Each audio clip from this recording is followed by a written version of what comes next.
哎，我说，你难道真是从古代穿越过来找你嫂嫂的？穿越？不懂。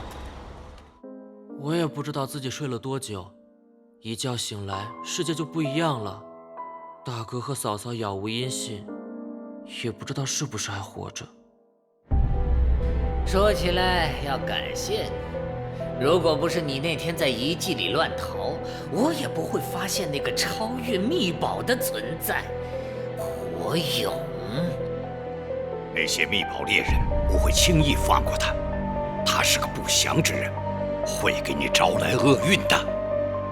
在遗迹被发现之后，出现了一件你最感兴趣的事：制作人物。这就是我的结局吗？我好不甘心。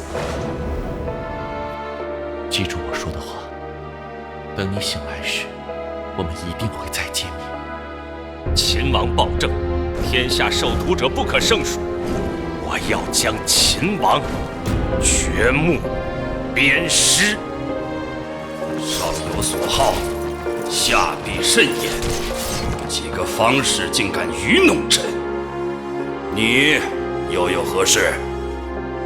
臣向陛下献长生不死药。